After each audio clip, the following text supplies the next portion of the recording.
Tiga tanda kita seorang hamba yang disayangi dan dicintai Allah Subhanahu wa Ta'ala. Mencintai dan dicintai oleh sesama manusia, mencintai sesama suami istri, ibu, ayah, anak, saudara dan teman merupakan kebutuhan batin yang paling mendasar. Terlebih lagi jika kita mencintai dan dicintai Sang Pencipta semua makhluk yaitu Allah Subhanahu wa Ta'ala. Tak dapat dipungkiri segala kebaikan yang Allah Subhanahu wa Ta'ala kehendaki pastilah memiliki tanda-tanda yang unik baik secara tersirat maupun tersurat. Begitupun dengan tanda bahwa Allah Subhanahu wa Ta'ala cinta dan sayang terhadap hamba-hambanya di dunia. Tak ada kebahagiaan yang paling diimpi-impikan seorang manusia selain dicintai Sang Pencipta yaitu Allah Subhanahu wa Ta'ala. Berbagai cara untuk mendapatkan ridho Allah Subhanahu wa Ta'ala terus dilakukan hambanya dalam setiap kegiatan dan aktivitas. Baik itu berupa hidayah, rahmat, dan kasih sayang dari Allah Subhanahu wa Ta'ala. Berikut 3 tanda hamba yang dicintai dan disayangi oleh Allah Subhanahu wa Ta'ala. Pertama, mendapat berbagai cobaan di dunia. Musibah atau cobaan yang Allah Subhanahu wa Ta'ala berikan di dunia bisa jadi itu merupakan salah satu bentuk kasih sayang Allah Subhanahu wa Ta'ala kepada hambanya. Allah Subhanahu wa Ta'ala memberikan balasan berupa cobaan di dunia ialah supaya di akhirat nanti, manusia akan terlepas dari balasan perbuatan kejinya. Rasulullah Shallallahu Alaihi Wasallam bersabda, apabila Allah Subhanahu wa Ta'ala menghendaki kebaikan kepada seorang hambanya, maka Allah Subhanahu wa Ta'ala akan membayar cepat kesalahannya di dunia.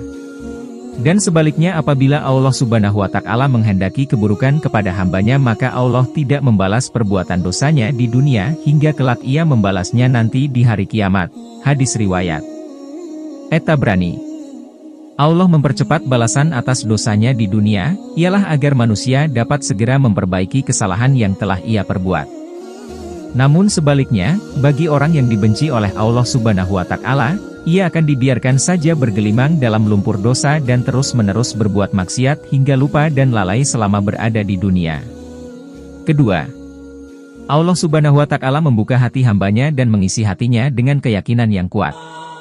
Rasulullah Shallallahu Alaihi Wasallam bersabda, apabila Allah Subhanahu wa Ta'ala menghendaki kebaikan pada diri seseorang, niscaya Allah akan bukakan kunci hatinya dan mengisi hatinya dengan keyakinan dan kepercayaan yang kukuh. Allah Subhanahu wa Ta'ala jadikan hatinya waspada akan lika-liku kehidupan yang ia jalani. Allah Subhanahu wa Ta'ala jadikan hatinya sehat sejahtera DSN lidahnya berkata benar, dan perilakunya lurus, serta Allah Subhanahu wa Ta'ala jadikan telinganya mendengar dan matanya melihat. Hadis riwayat Abu As-Syaih dan dari Abu Zar. Ketiga, Allah Subhanahu wa Ta'ala memberi kepahaman kepada umatnya tentang agama Islam. Rasulullah Shallallahu Alaihi Wasallam bersabda, barang siapa yang Allah Subhanahu wa Ta'ala kehendaki kebaikan atas dirinya, maka pastilah Allah Subhanahu wa Ta'ala anugerahkan kepahaman akan agama. Hadis riwayat Bukhari. Apabila Allah Subhanahu wa Ta'ala kehendaki kebaikan akan seorang hambanya, maka ia akan memberikan pengetahuan untuk memahami ajaran agama Islam hingga ia mampu mendalami dan mengamalkannya. Seorang mukmin yang diberikan pemahaman tersebut, tentu tidak akan menjual akidahnya demi kesenangan dunianya sendiri. Itulah beberapa tanda Allah yang mencintai dan menyayangi hambanya. Apakah kamu salah satunya?